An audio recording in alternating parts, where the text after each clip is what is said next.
بسم اللہ الرحمن الرحیم۔ شروع اللہ کے نام سے جو سب پر مہربان ہے، بہت مہربان ہے۔ اے پیغمبر، کہہ دو میرے پاس وحی آئی ہے کہ جنات کی ایک جماعت نے قرآن غور سے سنا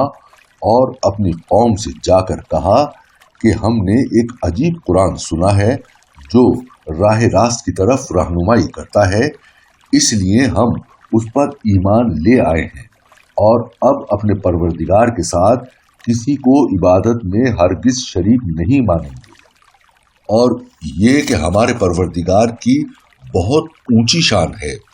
اس نے نہ کوئی بیوی رکھی ہے اور نہ کوئی بیٹا، اور یہ کہ ہم میں سے بے وقوف لوگ اللہ کے بارے میں ایسی باتیں کہتے ہیں جو حقیقت سے بہت دور ہیں، اور یہ کہ ہم نے یہ سمجھا تھا کہ انسان اور جنات اللہ کے بارے میں جھوٹی بات نہیں کہیں گے، اور یہ کہ انسانوں میں سے کچھ لوگ جنات کے کچھ لوگوں کی پناہ لیا کرتے تھے۔ اس طرح ان لوگوں نے جنات کو اور سر چڑھا دیا تھا، اور یہ کہ جیسا گمان تم لوگوں کا تھا، انسانوں نے بھی یہی گمان کیا تھا کہ اللہ کسی کو بھی مرنے کے بعد دوسری زندگی نہیں دے گا۔ اور یہ کہ ہم نے آسمان کو ٹٹولنا چاہا تو ہم نے پایا کہ وہ بڑے سخت پہرے داروں اور شولوں سے بھرا ہوا ہے، اور یہ کہ ہم پہلے سن گن لینے کے لیے آسمان کی کچھ جگہوں پر جا بیٹھا کرتے تھے، لیکن اب جو کوئی سننا چاہتا ہے وہ دیکھتا ہے کہ ایک شولہ اس کی گھات میں لگا ہوا ہے۔ اور یہ کہ ہمیں یہ پتہ نہیں تھا کہ آیا زمین والوں سے کوئی برا معاملہ کرنے کا ارادہ کیا گیا ہے یا ان کے پروردگار نے ان کو راہ راست دکھانے کا ارادہ فرمایا ہے۔ اور یہ کہ ہم میں کچھ نیک ہیں اور کچھ ایسے نہیں ہیں، اور ہم مختلف طریقوں پر چلے آ رہے ہیں، اور یہ کہ ہم یہ سمجھ چکے ہیں کہ نہ ہم زمین میں اللہ کو عاجز کر سکتے ہیں اور نہ کہیں اور بھاگ کر اسے بے بس کر سکتے ہیں، اور یہ کہ جب ہم نے ہدایت کی بات سن لی تو ہم اس پر ایمان لے آئے۔ چنانچہ جو کوئی اپنے پروردگار پر ایمان لے آئے تو اس کو نہ کسی گھاٹے کا اندیشہ ہوگا اور نہ کسی زیادتی کا۔ اور یہ کہ ہم میں سے کچھ تو مسلمان ہو گئے ہیں اور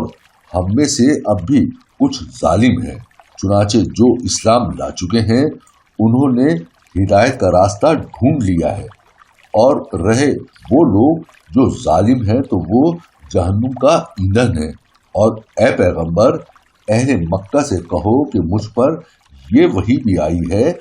کہ اگر یہ لوگ راستے پر آ کر سیدھے ہو جائیں تو ہم انہیں وافر مقدار میں پانی سے سیراب کریں تاکہ اس کے ذریعے ان کو آزمائیں، اور جو کوئی اپنے پروردگار کی یاد سے منہ موڑے گا اللہ اسے چڑھتے ہوئے عذاب میں پرو دے گا۔ اور یہ کہ سجدے تو تمام تر اللہ ہی کا حق ہیں،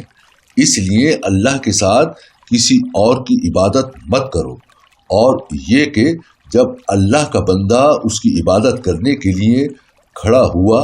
تو ایسا معلوم ہوا جیسے یہ لوگ اس پر ٹوٹے پڑ رہے ہیں۔ کہہ دو کہ میں تو صرف اپنے پروردگار کی عبادت کرتا ہوں اور اس کے ساتھ کوئی شریک نہیں مانتا۔ کہہ دو کہ نہ تمہارا کوئی نقصان میرے اختیار میں ہے اور نہ کوئی بھلائی۔ کہہ دو کہ مجھے اللہ سے نہ کوئی بچا سکتا ہے اور نہ میں اسے چھوڑ کر کوئی پناہ کی جگہ پا سکتا ہوں، البتہ جس چیز پر مجھے اختیار دیا گیا ہے وہ اللہ کی طرف سے بات پہنچا دینا اور اس کے پیغامات ہیں، اور جو کوئی اللہ اور اس کے رسول کی نافرمانی کرے گا تو اس کے لیے جہنم کی آگ ہے جس میں ایسے لوگ ہمیشہ ہمیشہ رہیں گے، اور یہ لوگ نافرمانی کرتے رہیں گے یہاں تک کہ جب وہ چیز انہیں نظر آ جائے گی جس سے انہیں ڈرایا جا رہا ہے تو اس وقت انہیں پتہ چل جائے گا کہ کس کے مددگار کمزور ہیں اور کون تعداد میں کم ہے۔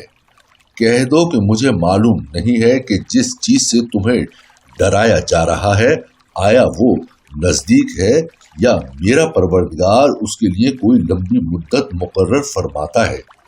وہی سارے بھید جاننے والا ہے، چنانچہ وہ اپنے بھید پر کسی کو مطلع نہیں کرتا سوائے کسی پیغمبر کے جسے اس نے اس کام کے لیے پسند فرما لیا ہو۔ ایسی صورت میں وہ اس پیغمبر کے آگے اور پیچھے کچھ محافظ لگا دیتا ہے تاکہ اللہ جان لے کہ انہوں نے اپنے پروردگار کے پیغامات پہنچا دیے ہیں اور وہ ان کے سارے حالات کا احاطہ کیے ہوئے ہے اور اس نے ہر چیز کی پوری طرح گنتی کر رکھی ہے۔ صدق اللہ العظیم۔